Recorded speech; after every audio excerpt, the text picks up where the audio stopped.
อนาคตสามารถดีกว่าอดีตและเจ้าสามารถที่จะเฮ็ดให้มันเกิดขึ้นได้มี3สิ่งที่เจ้าสามารถเฮ็ดในตอนนี้เพื่อเฮ็ดให้อนาคตดีขึ้น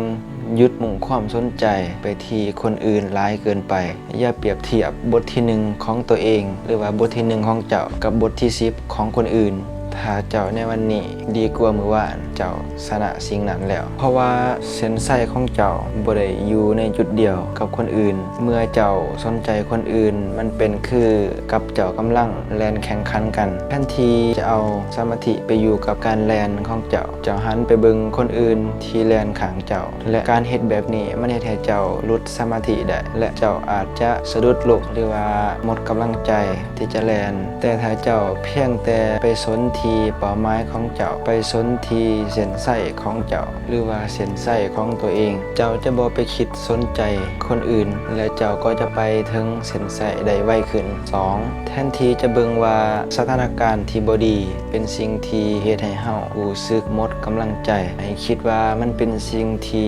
พยายามสอนให้เฮาเป็นคนที่เก่งขึ้นแทนที่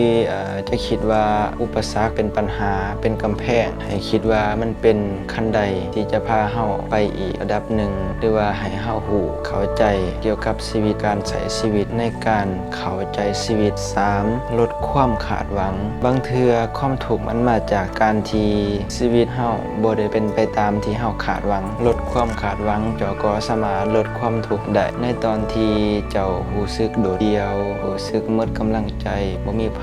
แต่จงเชื่อว่าคำว่าเฮามันมีจริงเจ้าบ่ได้อยู่โดดเดี่ยวและก็บ่มีไผเคยทุกข์คือเจ้าแต่